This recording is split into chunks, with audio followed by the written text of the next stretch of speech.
Okay, so we're here at the Millennium Falcon display, and Jens, this here is the very first Millennium Falcon. Can you tell me a little bit about this one? Oh yes, honestly I remember how we developed it, and for me it's totally nostalgic to now look at the model. And I think one thing that's really special with that model is if you look at these big elements that are used for the corners, that was we had a space theme at that time, so we had UFOs. Okay. So if you took those four, you could create a circle and it would be a UFO. But we thought, well, we have the Millennium Falcon, it's round, so we're going to use those pieces. And it was also at that time the first time we had Princess Leia as a minifigure. So, and by the way, Han Solo, I can't remember, Chewbacca and Han Solo, it was also the first set they appeared in. So it was a quite groundbreaking model at that time. With this one here, do you remember roughly how many new elements needed to be created for it? Yeah, I do, because we made one and I was part of designing it. And that's actually the Cockpit Canopy. Yeah, right. And I have to say again, it's one of the pieces where I think, whoa, it looks very not like in the movie. But well, that was how a design looked like in year 2000. Well, I think we are going to move down here because that's 10179. Okay. It's a model from year 2007. Yep. And I think for me it's very special because it's not the first UCS or Ultimate Collector Series model, but it was the first time we did the Millennium Falcon of the, in that size. Yep.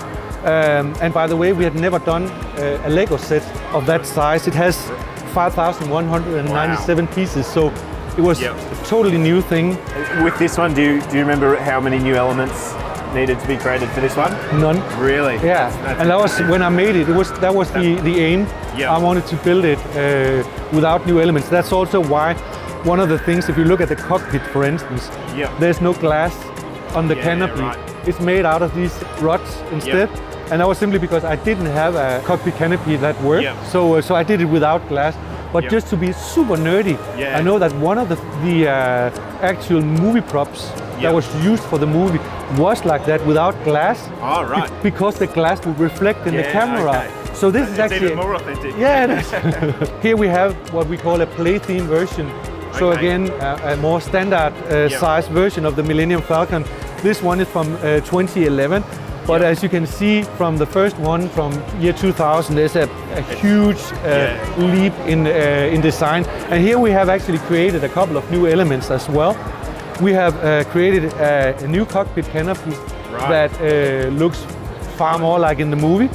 But another thing that revolutionized the way we could create the model was, if you look at these angled pieces that cover the whole top of it, these 3x12 angle plates, they were new. They were created specifically to be able to make this circle, and you can then open them all up and access the interior of the model. Fantastic. And it's something we've done on several of the versions after that. So, but again, an element, that plate is being used in so many LEGO models now. So, well, I just want to say a couple of words about this one. That's our Microfiber scale Millennium Falcon, and it's just to show that it can be done in many different sizes. And this is also to give the 6-year-old kids the opportunity to own a LEGO Millennium Falcon. Fantastic, and then they can work their way up. And it's very suitable, you know. So yes, and then the latest one here, that's the one from the Solo movie. And the special thing about it is it has this extended front that you see in the movie, that's this escape pod. So the whole front is detachable. But I also think that it's pretty cool because it's white. And that's actually to show how in the classic films that the Millennium Falcon is really, really old and dirty. And that's why it's great. Yeah, that's cool. So yes. Fantastic. Oh, thank you so much for that. That was great. Thank you.